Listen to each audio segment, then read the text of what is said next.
waaw doo bàyyi mu ñëw mais loolu texte bi bañu ko. waaw doo bàyyi mu ñëw double fonction la texte bi bañu ko bàyyi mu ñëw loolu noonu damay d'accord parce que loolu problème personnel la loolu bu amee code bi daf la may nga retirer kooku dugal fekk keneen Alioune Sarr ñu ngi koy ziar bu baax kooku code bi daf la may nga retirer kooku dugal fa keneen nga changé ko mais boo ko génnee moom ku jigéen nga fay dugalaat changé ko mais bu fekkee ne parité dafa respecté wul parité bi liste boobu noonu dañ ko rejeté pourquoi ñu rejeté ko parce que parité mënoo ko modifier ba du nekk parité pourquoi parce que boo génnee jigéen góor liste bi koo ci génne bu fekkee góor nga génne góor ngay dugal bu fekkee jigéen nga génne jigéen ngay dugal kon liste bu parité bu respecté wul parité bi mënoo faa dugal kenn ba du nekk parité wala da ngaa bëgg ñu génne jigéen dugal góor. déggoo li ma la wax ñoom permettre nañ leen ñu def changement. déedéet. yow baal ma ñëw départemental bu Dakar départemental Yewwi Askan non mais permettre nañ leen ñu def changement yow taxaw ñoom recours lañ def. comme ni gëm sa bopp defee recours ak yeneen ni ñu defee recours lañ def. mais bokkul. ñoom seen problème Benno Bokk Yaakaar Benno Bokk Yaakaar problème Yewwi Askan Wi problème Bougane Gueye Dany ak problème Serigne bu bokkul. problème mu Bougane Gueye sax moo gën a logique. problème mu kii parce que Bougane Gueye bi muy dem dafa yóbbu ay preuve yu légal teewul ñu rejeté ko. matalu noonu lañ ko rejeté. xam nga war. Bougane Gueye ni ñu ko rejeté parce que matalul Yewwi Askan Wi. Bougane Gueye ci ay problème tour moo indi problème bi. ay problème tour moo indi ay problème de rejeté bi ak genre yooyu yëpp te indi na ay preuve yu leer dañ ko rejeté. Yewwi Askan Wi aussi ni ñu rejeté mais dafa amoon ay doublure. Yewwi Askan Wi aussi ni ñu rejeté Bougane Gueye noonu la ñu war na rejeté seen liste départementale parce que dañoo respecté wul parité bi ah. Benno Bokk Yaakaar tamit noonu respecté wuñu parité bi boo ko respecté wul waroo mën a bokk ci ay élection dañ la war a rejeté loolu mooy logique bi Benno Bokk Yaakaar def ñaari faute parce que ñoom respecté wuñu parité bi ba pare dañoo ëppal te ëppal boo xoolee 2019 Malick Gakou loolu lañ ko rejeté kon moom logique dañ ko rejeté baara yéegoo bi nag li tax man la am na parce que am Mimi Touré bi mu génnee démb dafa validé liste moom ci kanam ñëpp te forantu day wax li ma la wax ni xam nga ko forantu li mu wax da ngay teg foofu leer léegi foofu ma ko teg ne kon validé na listam boo xamante ni ëppal na te ñu rejeté woon ko ci Malick Gakou wax naa la ko léegi ni la loi c'est la loi amul kenn koo xamante ni tey loi bi war na la wàcc le fait que ñu moom mu génn validé listam loolu moo tax Déthié Fall ne dafay dugalaat recours pour xamal waa DG que ni Benno Bokk Yaakaar warul bokk moom it warul bokk loolu la bu fekkee loi nañ ko respecté ñoom ñëpp man mënu ma ne damay xeex pour dem Assemblée nationale pour xeexal askan bi yoon ba pare di dem ci loolu demee wut ci loi loolu xel nangu ko bu fekkee da ngay xeex yoon ba bëgg a dem Assemblée nationale di xeexal def na erreur nee nañ ko erreur bi li nga koy corrigé na ko jeex na Benno Bokk Yaakaar def na erreur dama déggul parité mais permettre nañ ko mu corrigé ko corrigé na ko jàll na parité laa la wax mënuñoo modifier liste bi parité parce que koo génne boo génnee góor ngay dugalaat boo génnee jigéen ngay dugalaat léegi bu fekkee nga dem liste 50 jigéen a fa nekk 51 jigéen a fa nekk léegi ñu ne la da ngay changé kii bi noo koy da ngay génne jigéen dugal góor ah war xaa xorom nga ne loi bi moom li mu wax moom boo génnee góor ngay dugal boo génnee jigéen ngay dugal léegi nag pour que ñu askan bi boo gisee askan bi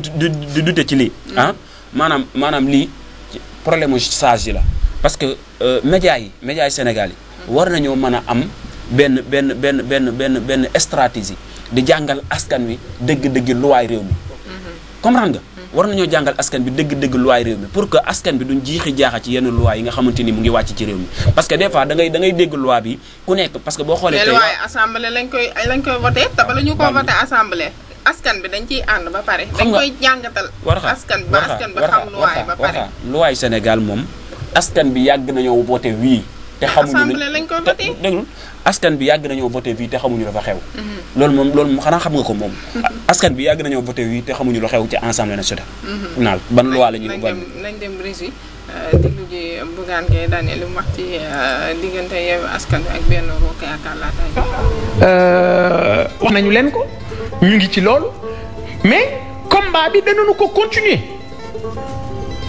am na ñu fi wax démb wuy dañuy génn ci mbedd mi dañuy nangam sóob la sëlëm réew mi la combine bi la bokk c'est ça la réalité du ñu génn fenn te bu ñu génnee nee ma tuug parce que démb bi ñuy def loolu la ñu ci jublu mooy dalal nit ñi bu ñu defee nangam danañ def nangam ok léegi ñu génnee beneen décision dañoo bëgg wax ne dañoo xoqatal waa conseil constitutionnel dañ leen xoqataluñu leen objectif bi mooy fexe Benno Bokk Yaakaar seen liste bi am njuumte te ñoom ñu constaté ko ñu mën a bàyyi mu jàll bu bii jàllee bee bu jàllee du doon problème c'est ça la réalité. Le deal des politiciens encore une fois c'est sur le dos des Sénégalais. mais waaye Yewwi nee nañu n'empêche am nañu lu ñu bëggoon ci liste bu département bu Dakar mais teewul daañu dugal recours pour annulation liste Benno Bokk Yaakaar. ma ne déggoo li ma wax de. man Bougane Gueye maa la wax man te li ma wax du mujj fenn parce que deal bi moo doon jàlle liste Dakar deal bi mooy jàlle liste nationale ñoom ñaari coalition yu mag yooyu ñeneen ñi ci des nag nañ leen sacrifier parce que Macky Sall a choisi d'aller avec une opposition amputée et des tocards ci élection bii ñu jëm ñaata liste ñooy dem ci élection bi juróom benn ou juróom ñaar 8 juróom ñett ci ñu jógee ci 47 listes ma ne bu ñu jàppe sénégalais yi ay xale ce peuple mérite plus que ça. Une élection doit être un moment de bonheur et d'espoir nit ñi dañoo war a am mbégte ci bokk ci élection mais ñiy organiser élection waruñu nekk dans une logique d'exclusion Mambay waajal élection jàlluñu agrégation ba ñu naan la virgule bi baaxul tur bi Y nga ko bindee waroo ko bindee noonu logique gu élection du loolu logique gu élection ñoom ñi nekk ci administration dañoo war a encadrer nit ñi loolu mooy dëgg ñun dañu dugal liste dañu dugal recours Sénat bi ñu gisee ne liste bu Benno Bokk Yaakaar jaarul yoon dañu dugal recours Sénat xam nga lu ñu Sénat wax non ñun loolu du ñun Sénat ñoo koy lijjanti dellu leen ci commission ba ñoom ñoo koy lijjanti alors que en 2009 Ndulo ak Ndindi waa SEDA ba ñoom ñoo porté plainte devant la cour d'appel rejeté leen ñu dem cour suprême bindi leen delloo leen ne leen yéen waa Sénat am ngeen sañ-sañu bu problème amee ngeen substitué wu à l'administration maanaam bu administration jéggee yéen waa Sénat war ngeen a jël seen responsabilité delloo leen ci yoon jël mbir yi féetewoo ko jël décision. noonu la demee Bougane Gueye moom nee na ay baara yu bokk ay commune bëri di fi amee donc moom fi muy waxee mooy que ni moom li muy alerte dafa mel ni dafay alerter gars yi pour bu tey jii bu conseil constitutionnel validé woon listu Benno Bokk Yaakaar bis bu ko validé woon ba Yewwi Askan Wi ne pat bañ see wax su boobaa moom baara yu lay doon. waaw su boobaa dañ ko waxtaanee dañ ko péncoo daal di ko fas yéene pàccoo réew mi parce que nee na ñoom coalition yu ndaw yi dafa mel ni dañ leen a xeeb ku ci mel ni moom ak coalition bu Fadel Barro ak bu ànd nawle dañ leen a ñoom daal jàppewuñu leen ay coalition ñoom coalition yu mag yi dañoo bëgg a def seen waxtaan si biir combine ba séddoo affaire yi ñoom ñu dem élection ñoom ñu ndaw ñi ñu sookantal leen jaay leen doole. wax naa la ko léegi nii nee naa la Benno Bokk Yaakaar tey ñoom jàppuñu ne sax seen liste maanaam baax na ak baaxul parce que ñoom motif bi nga xamante ne tey moom la ñu war a jox pour ñu dem di defar ak yooyu sax amuñu ko. kon ñoo jàppuñu ne ñoom tey ñoom seen liste baax na ak baaxul ndax Aminata Touré wax na ko démb nee na ñoom ñu ngi préparé le 31 juillet kon kooku nekkatul ci ay listam ndax baax na wala baaxul. léegi nag bu fekkee loi la ñuy xeex li may wax léegi nii rek bu fekkee loi la Yewwi Askan bi di ci lay dox tey jii warul mën a seetaan tey Benno Bokk Yaakaar bokk ci élection yi.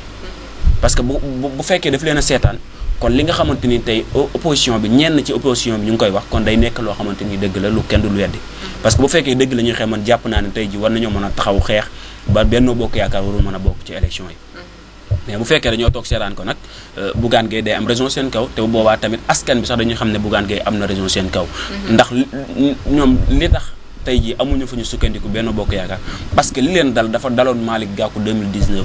te askan bi ñu bëri dañ cee teg seen bët ñu rejeté ko ci lu mel noonu kon c'est-à-dire que boobu moom nekkul loo xam ne dañuy tâtonner askan bi di xool naan lii la ak lii la ndax dañ cee am benn preuve bu leen leer naañ ne nii la demee woon léegi bu fekkee noonu la demee woon moom mu dikk jàll tey jii nii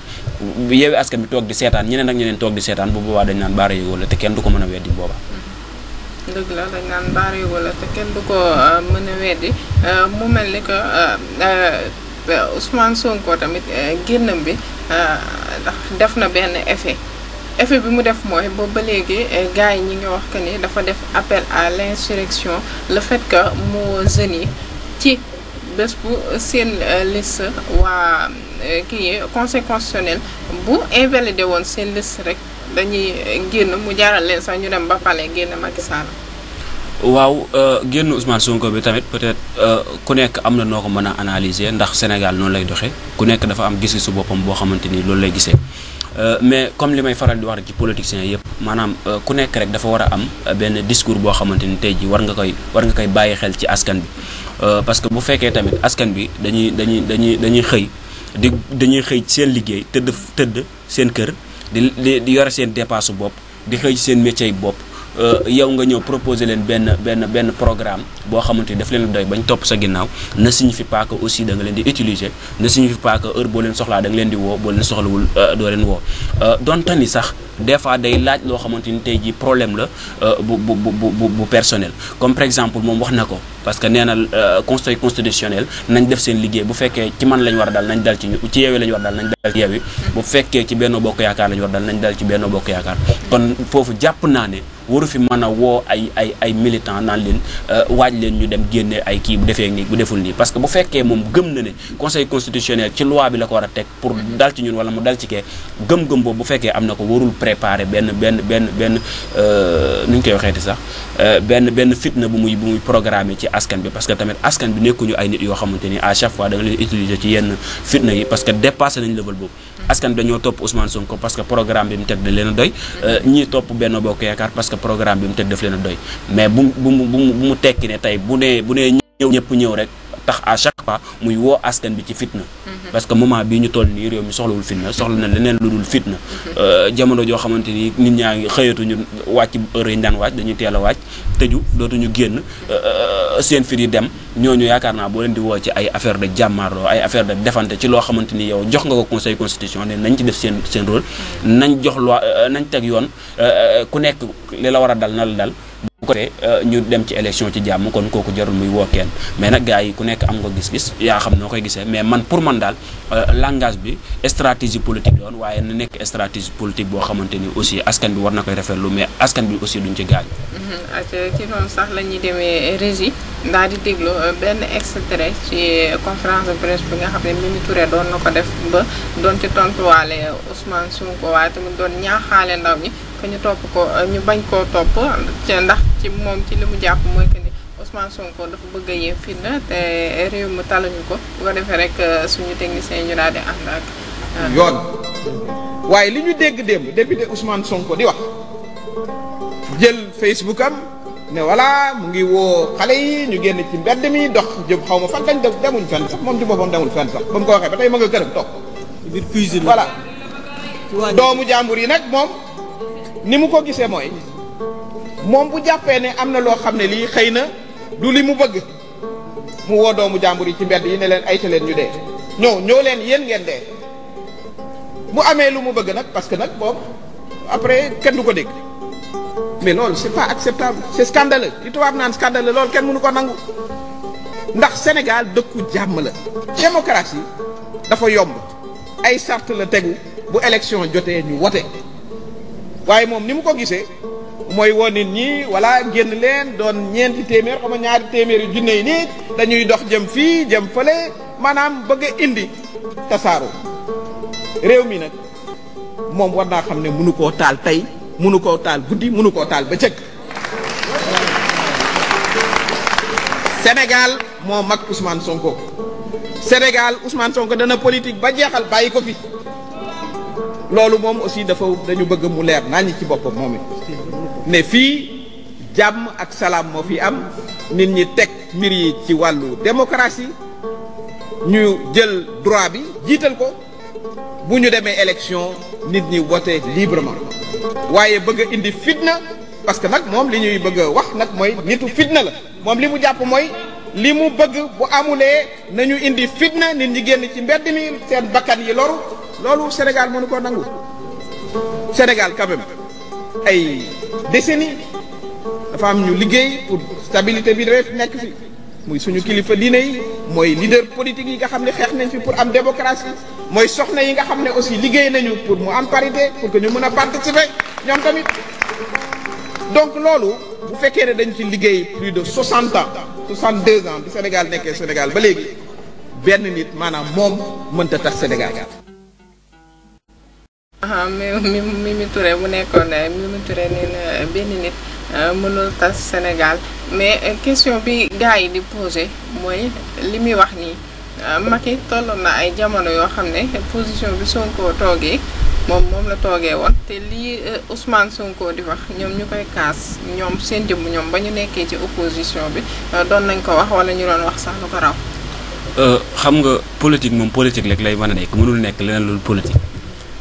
Parce que Ousmane Sonko génnam bi ni mu ko waxee peut-être sax am na ñu wax lu ko gën a garaaw ndax Ablaye Wade jaar na fi Macky Sall jaar na fi même Ousmane Sonko kon bu fi jaaree tamit noonu lay demee mais politique moom à chaque fois ku nekk mu ngi xool lu mu convaincre askan bi pour askan bi weddi nit ki ndax boo xoolee moom tudde na Ousmane Sonko nitu fitna c'est-à-dire que askan bi moom taluñu fitna.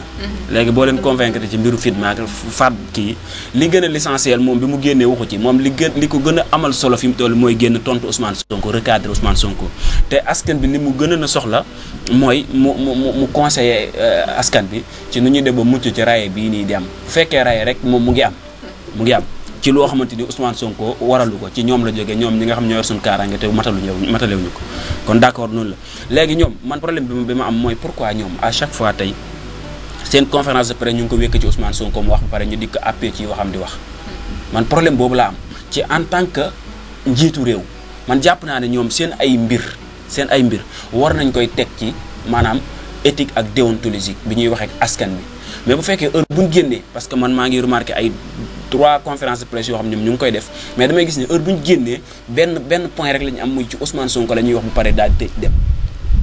pourquoi loolu est-ce que askan bi. ba pare seen conférence de presse démb ci ay xeex la mujjee ci ñoom ci seen biir ñoom waa Benno Bokk Yaakaar. ay xeex. waaw yaa ma jox information boobu ña ne doon xeex. ñoom seen biir ñoom seen militant ñoo def seen conférence ba pare di xuloo ak xeex. waaw parce que mbir day am fu muy toll ku nekk day am fu muy gisee mais dëgg moom alaakulli aali mooy njëkk mooy mujj ak lu mu mën di xew dëgg mooy njëkk mooy mujj te boo jiitalee dëgg mën nga noppul mais ay caaxaan boo ko jiitalee rek da ngay nax sa bopp te àndum naxante nag lu nekk mën na ci am àndum naxante lu nekk mën na ci am te ku nekk jàpp na tey jii maanaam war nga mën a nax sa morom ci seen ànd boobu noonu ndax des fois day am yenn erreur comme ni ma ko waxee ci Yewwi Askan Wi dañuy jàpp ne ñoom ku nekk day am benn posture bu muy doxee pour imposer ko Yewwi Askan Wi pour imposer fa boppam pour jàpp ne moom war na fa mën a nekk te demewul noonu mbir day am nu muy doxee léegi nag le fait que ñoom ñuy xeex seen biir loolu ñoom seen yëf la mais man li ma dérangé mooy à chaque fois bu ñu génnee war a wax askan bi ñoom li ñuy wax askan bi mooy Ousmane Sonko nitu fitna la Ousmane Sonko heure bu génnee lii lay wax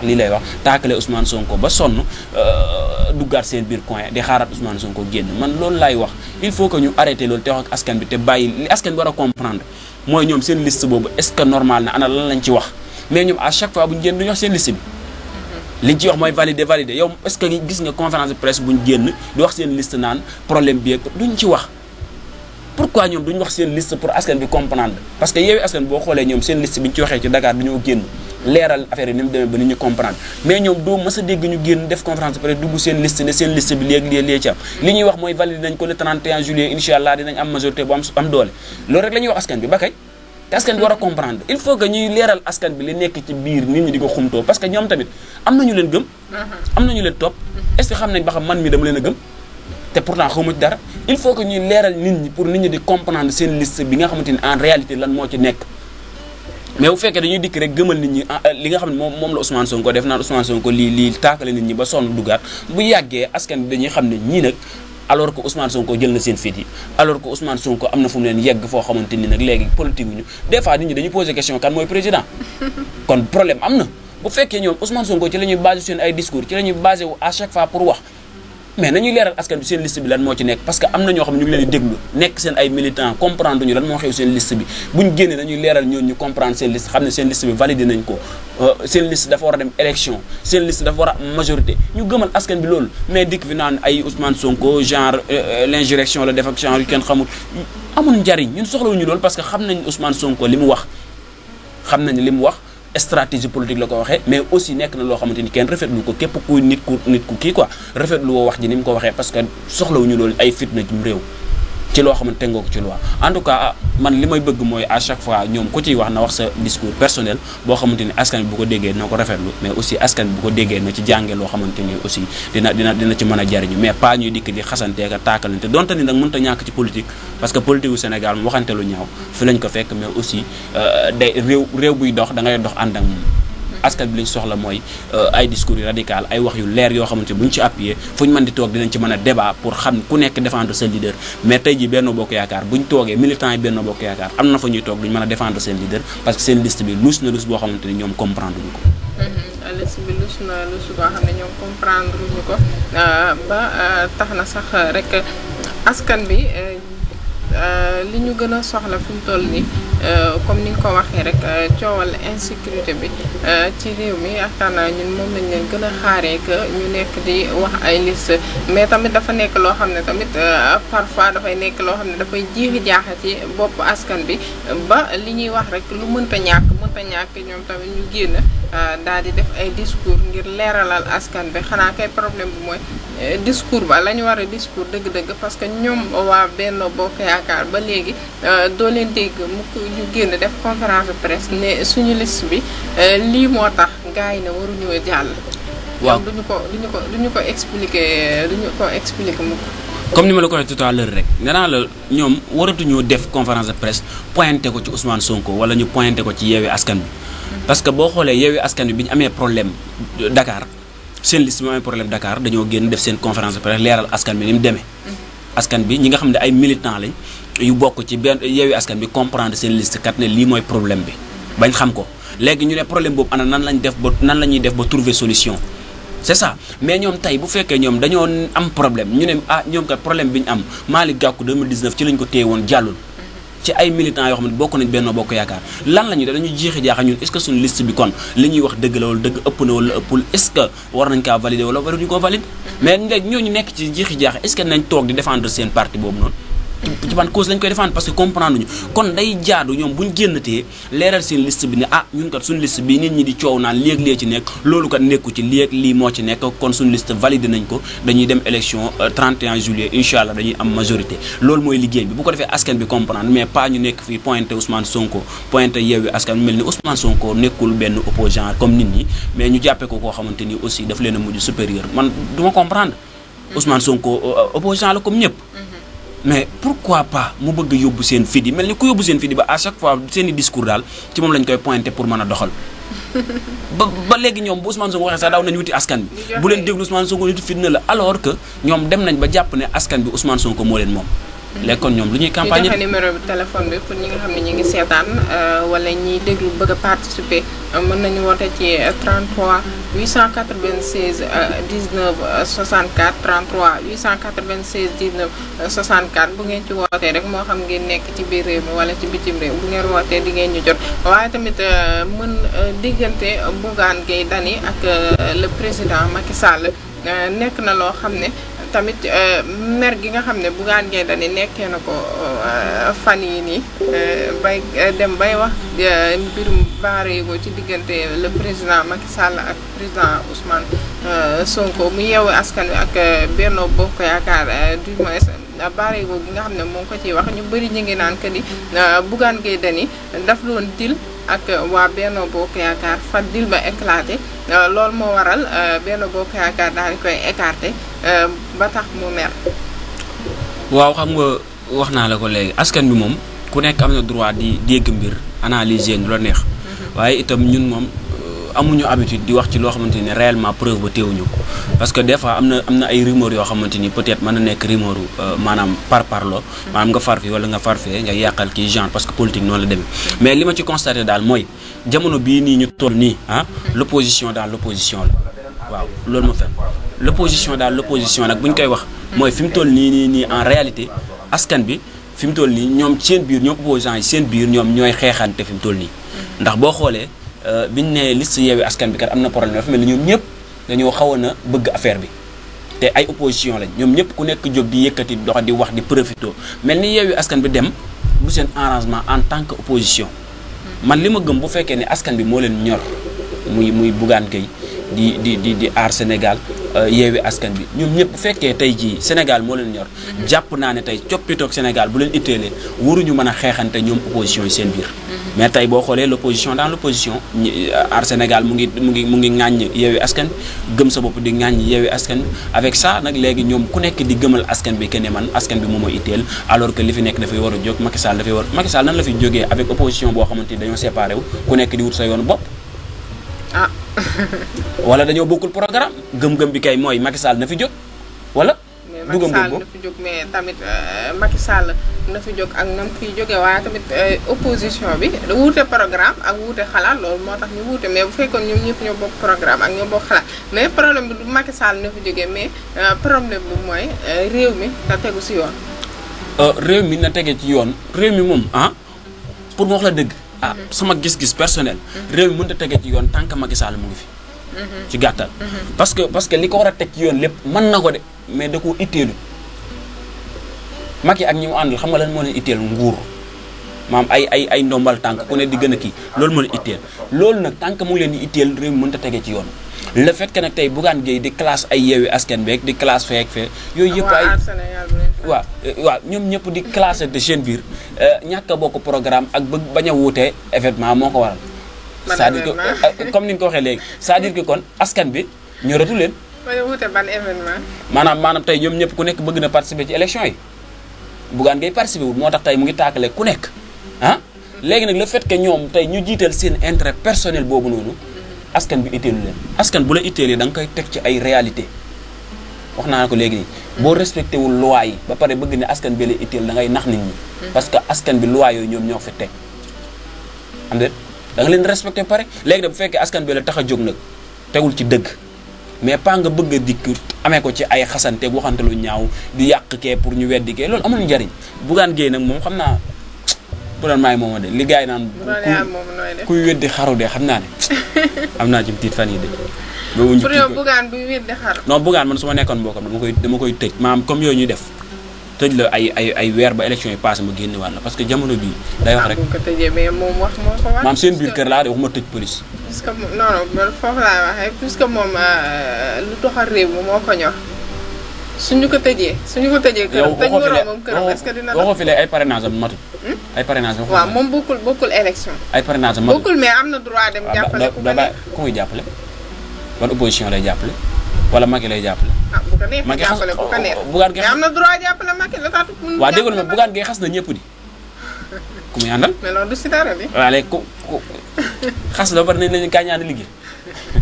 bu fekkee am na fu ngeen mën a ànd loolu du ci dara Bougane Gueye mu mënut a dem xanaa Yewwi Askan bi parce que fa la jógewul mënut a dem ci Macky Sall parce que yow nee nga mënut a dem ci Macky Sall parce que nee nga yow nee na da doon kii ak Macky Sall far dil ba yàqu kon mënatu faa dem fu mu yow damaa ni si analyse yi ñenn ci askan bi jàpp nañ ni que Bougane Gueye daf doon dil ak waa Benno Bokk Yaakaar man nag pour man ba éclaté loolu moo tax ñoom tamit ñu daal di koy écarté man nag pour man Bougane Gueye comme que matalul parrainage moom pour que matalul parrainage na dem toog xam ne askan bi parrainé wuñu ko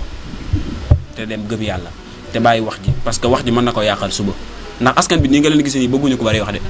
ba seetlu ko ci loolu askan bi boobu bëree wax rek da nga leen di soof surtout ngay waxoo joo xamante ne dañ naan tegu ko fenn waxi boppam lay wax na dem toog te liggéeyaat yoon yemul ci benn dégg nañ koy contrôler.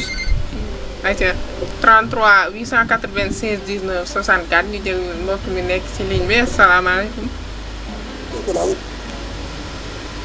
sëñ bi ñu ngi lay ziar tur bi ak fan nga ñuy woowee. maa ngi tudd Seydina maa ngi wootee Mbacke. yaa ngi wootee Mbacke. ayca bisimilah lu doon sa xalaat yi li ñuy waxtaanee. Bawol Média la. Bawol Média yaa ngi Bawol Média FM waaw. maa ngi rafetlu seen waxtaan bi. macha allah am na solo. su mel ni yéen a ngi ci moom politique yi. di nga dem ci table Sonko ak Bougane Gueye mais est-ce que yéen yaakaar ne réew mi ci question juridique la bu fekkee dañ ne man doo liggéey dara damay porté door ko am est-ce que du réew da réew mi toll ci ko porté woon ko am li nga bëgg est-ce que kon gis nga suuf bi xoolaat seen liggéey parce que bu fekkee dañ ne Yewwi Askan Wi dañ leen a poñe ñoom itam ñu wax ne bu ñu bàyyi ñu dem réew mi dana tàkk wax seen wax ñu bàyyi ñu dem est-ce que kon Bougane Gueye Dany moom itam jàppoo ne dana jaar ci yoon boobu est-ce que jàppale ne Bougane Gueye Dany dana jël yoon boobu waaw est-ce que jàppale na yéen est-ce que Bougane Gueye Dany itam bu fekkee ne moom dafa bëgg a taxaw wax politicien ne ay politicien léegi moom lan la moom Bougane Gueye lan la Bougane Gueye lan la te géej gi ku ci dugg rek lan lay classé mooy yow politicien mais bu fekkee dana moom dafa bokk ci géej gi ba pare ne politicien yi nanga moom lan la ko lan la mat naa laaj boobu maa ngi koy posé yéen maa ngi koy posé mbokki internet yi ñoo seen contribution Bougane Gueye lan la ak Bougane Gueye tey bu fekkee ne def na ba war a jàppale bu fekkee ne nanguwuñu yow par exemple nga ko kale te dañoo ba war a jàppale moom kan la war a jàppale tey ak ki mu war a jàppale ndax dana ko doyloo ak itam jël bi gars yi wax ci suuf ndax du jël Macky Sall ak Bougane Gueye Dany ndax ëllëg Bougane Gueye Dany mu ngi ci jàppale Macky Sall amul seen jiw bu am ci suuf parce que ma indi sax ñu wax ne Boulou Diagne ñu ñëw léegi Boulou Diagne gars yi ko xaar kan moo war a def ci Boulou Diagne parce que baax na wala Bougane Gueye Dany la wala kan la ba xam kan moo nekk Gloria bi Bougane daa mel ni nekkul Gloria bi ndax moom fan yi mi ngi dal gaa yi de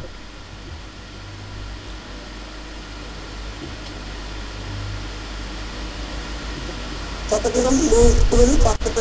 bu mag la mais dafa mel ne ci mbir mi dëgg dafa def léegi ñoom itam la kon lii di Yewwi Askan Wi dañ ci dul yàggut mais gis nañ door bi am ci réew mi est-ce que yooyu tam mën nañu tere gis nañu parce que nga xam ne ñoom dañoo xool dañuy jëf jéem a def wax te kenn jëf leen léegi moo di ci lu ñëw ñun ñu tax réew mi déggutu leen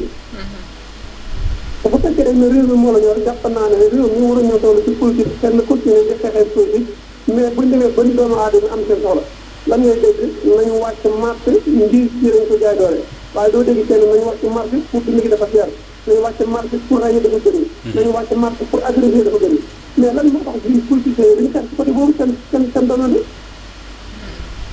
loolu lépp ay question la yoo xam ne nii bàyyi naa leen ko bàyyi damaa nga bàyyi bokk internet yi ak politiciens yi nga xam ne ñoo ñoo jubal vraiment maa ngi rafetlu jërëjëf jërëjëf merci beaucoup waa kay jërëjëf ñu koy jaajëfal moom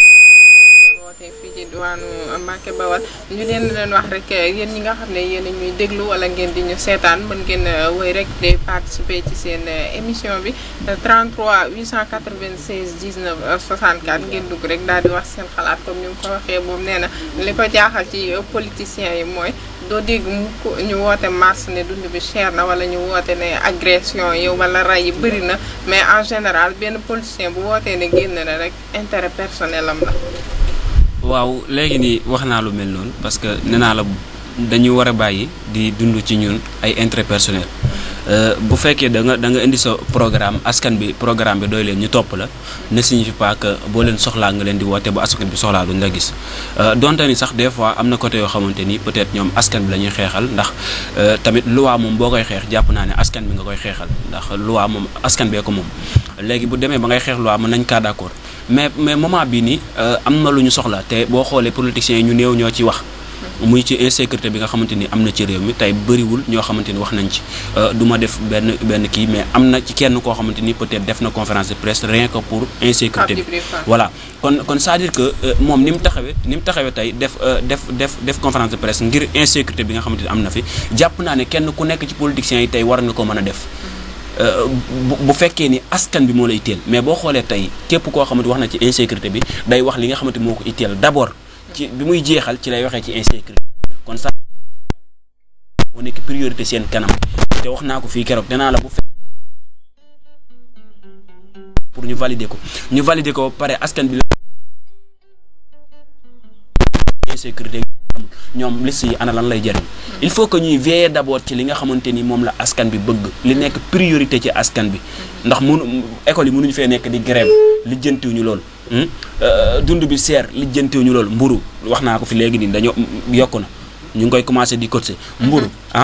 dund bi seer na ñu ngi koy yokk école yi ñu ngi grève insécurité bi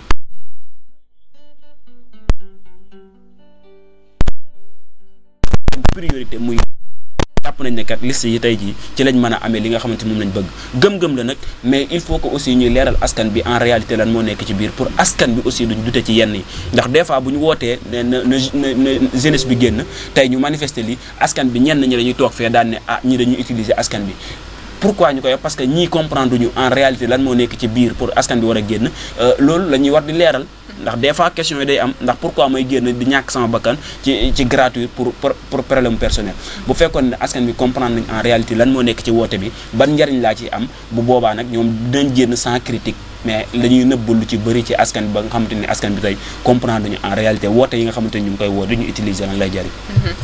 dëgg la ci noonu sax rek la ñuy demee ci suñu dernier point suñ xaalu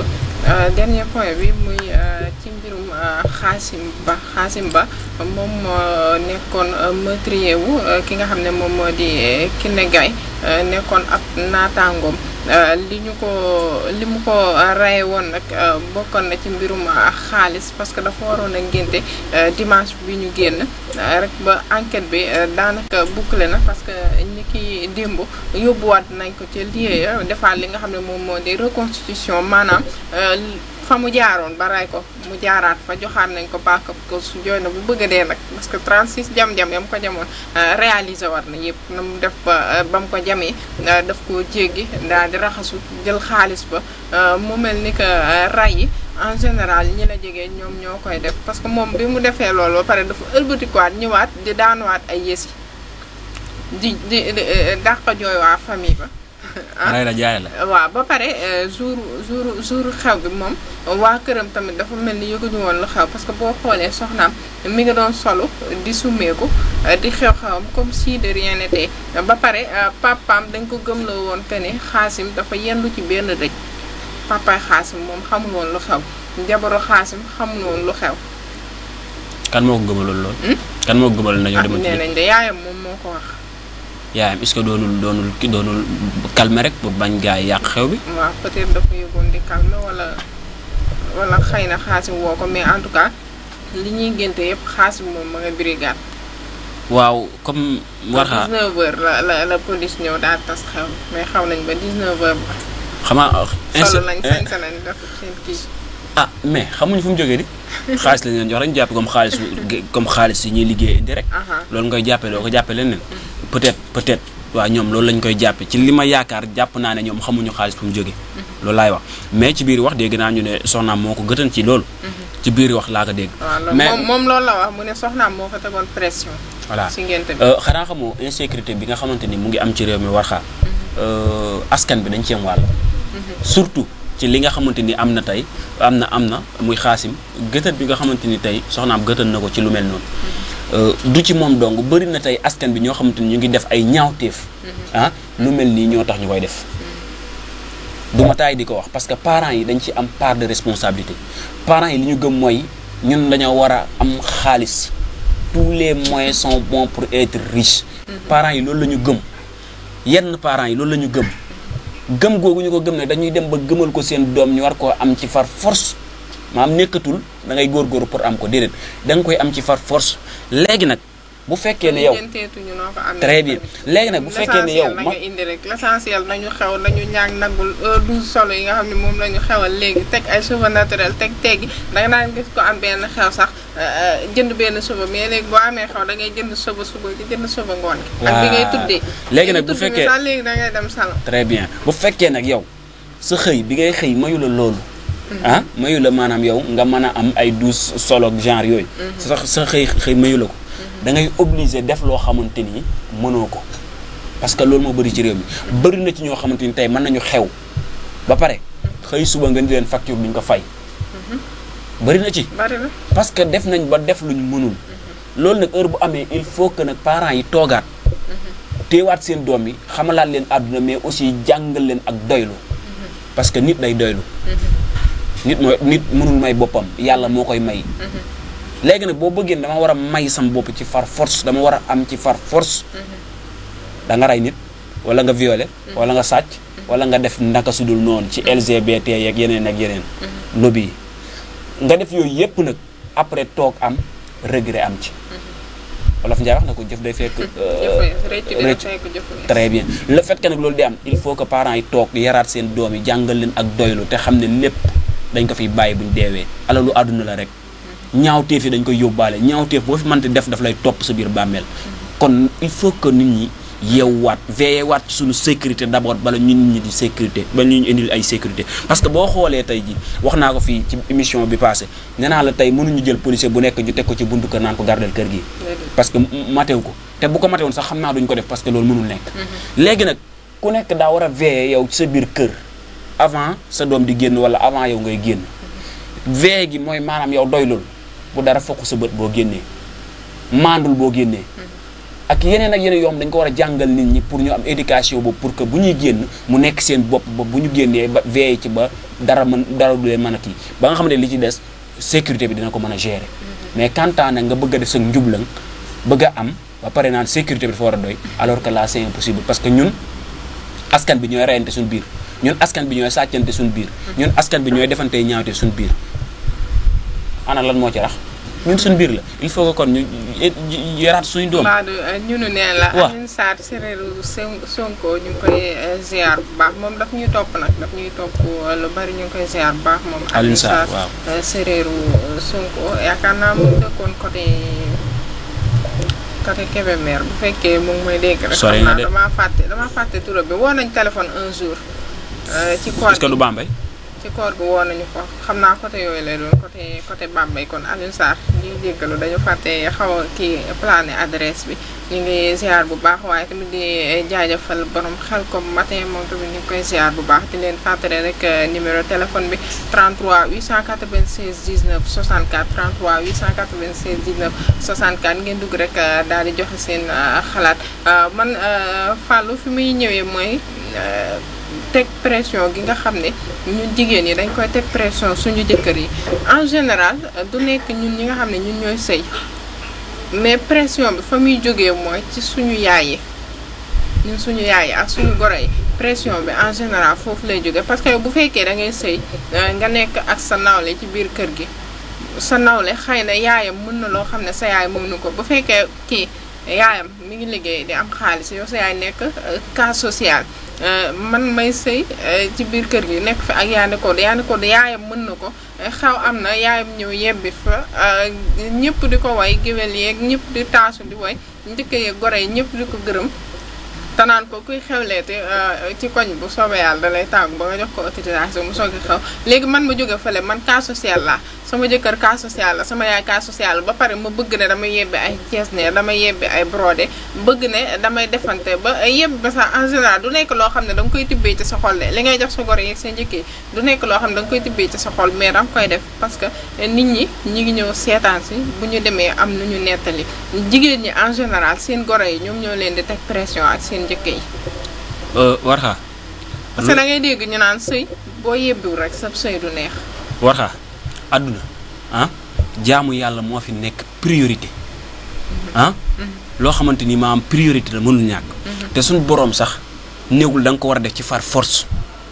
nag sàkk dañu ko gëmul sax voilà léegi nag daf ne nii nga koy defee nii néew la far force da nga koy def ci boo ko mënee voilà indi la condition yi nga xamante ni ci nga koy defee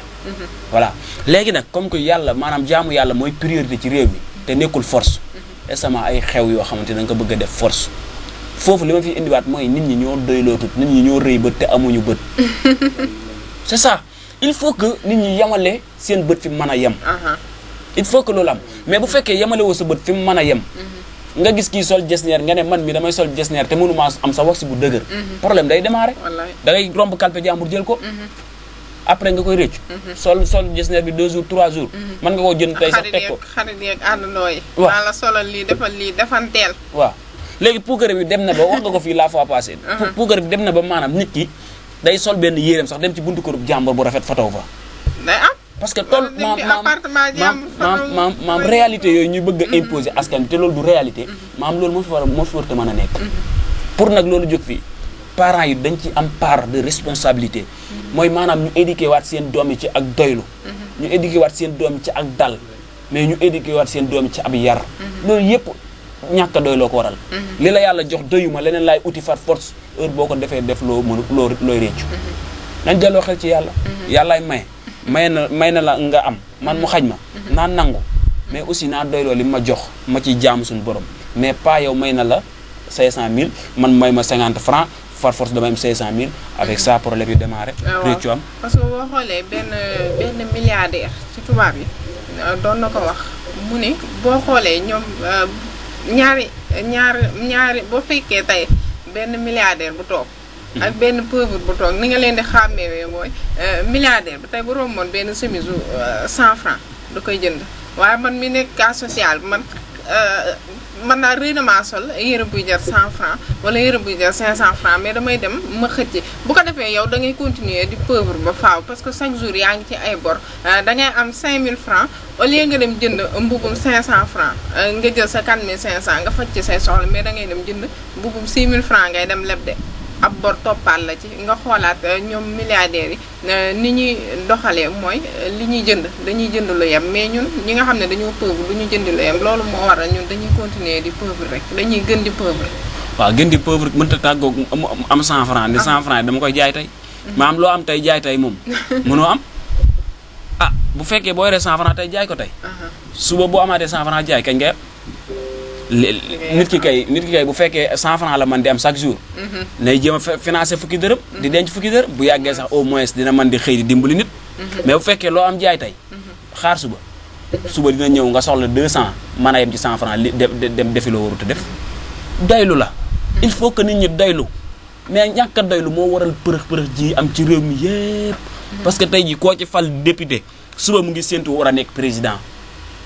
koo ci fal ministre suba mu ngi séntu nekk député. parce que koo ci fal ministre seen waa ko ña ngi voilà maam tolluwaay bi mooy leer na leen ne moom salaire am boobu noonu mën ngaa yor koñ ba yëpp yor ca famille bi yëpp loolu mooy waral en général nit ki suñ ko dénkee doom bay tànk teg ko fenn ni ko liggéeyal ci éducation bi lu ruusee ci éducation bi mu jël di ko puukare woo di ko joxe woo parce que charge yi koy lii moo dul attan ci salaire am ba tax muy jël ci xaalisu état bi di ko verser. loolu moom mooy ñàkk respecté askan wi moom. mais loolu moo fi am askan wi fal la jox la budget ngay noosee budget bi ak sa famille moom yëpp askan bi la. moo fi am tey buñ la faloon ministre ñun ñëpp a jébile ñoom yaa ngi kon nag ñoom jama. loolu moom ñëppay kontaan naan tekki nañ te ñu liggéeyuñ de dañuy toog ci. waa tekkiwu leen nag askan bi maam il faut que il faut que askan bi doylu il faut que mu am ci réew maam doylu mooy lépp léegi nag bu fekkee yow doylu woo lu fukk sa bët day yomb loo gis rek jàpp na yow da nga ci war a am problème yi mënut a tàggoog démarrer faaw doylu am de parce que mooy priorité ci moment bii parce que réew mi dañoo foqale lu ñu am tey suba war nañaa amaat leen 100 francs ngay am tey war cee financé tey suba nga financé 100 francs yëpp tey suba nga am problème mu 200 man am 100 francs kese ne dama fu may jëlee doo fay sax ñu lay tuwoore la fan ngeen di coupé genre yooyu fi am ayca mu nekkoon seen émission actualité xam naa rek waxtu bi daal di ñuy daal di ñuy rek dab li ñuy def rek mooy daal di tàggu suñu mbokk yi ba lundi incha allah ci beneen émission waaye nag joxaat leen tamit rendez-vous ci seen émission ganu bés bi de émission politique sëñ Fall ma bàyyi la nga rek tàggoo laata ñuy def. jërëjëf Warkha comme ni nga ko waxee rek di am mbégte saa su nekk di ci ànd ak yow mais aussi di am mbégte di ànd ak mbokki auditrices su Baol Média FM yëpp di wax ne noonu la émission bi seen émission la comme ni ngeen ko bëggee noonu lañ koy defee saa su nekk rek waaye di sant suñu technicien bi nga xamante ni moom lañ àndal depuis bañ dooree ba léegi muy liggéey bu am solo macha allah di jaajëfal tamit suñu DG macha allah duñ tàyyi di ko jaajëfal parce que li may faral di wax rek moom dafay jàpp ci emploi des jeunes yi vraiment état bi war na ko gestu dooleel ko donte ni moom macha allah mu ngi dem ak boppam waaye noonu la donc ñu ngi jaajëfal ñëpp di leen jox dig daje ba lundi ba samedi incha allah. samedi waaye. li ngay joxe rendez-vous samedi bëri na de. ganu bés bi. kon ba samedi incha allah. te ñu di leen jox rendez-vous samedi incha allah ci émission ganu bés bi quant à actualité commenté nag moom lundi lañ leen di jox émission lundi la ñuy fii rek dajawaat ci yeneen actualité ñu fas yéene ko rek commenté partagé ko ak yéen ñu di leen rek jaajëfal waaye tamit di jaajëfal suñu technicien yi tey dafa mel ni Yande Codou dafa am gan tey dañoo am gan ci technique dañu am gan waaw mu ngi gérer bu baax ñu ngi koy jaajëfal bu baax. tey Ibrahima Khalil Diop moo nekk ci technique bi ñu koy jaajëfal bu baax liggéey bi rafet na Yande Codou tey moom nday noble tey daa am gan ñu leen di jox rek rendez-vous lundi incha allah ci beneen numéro jeex.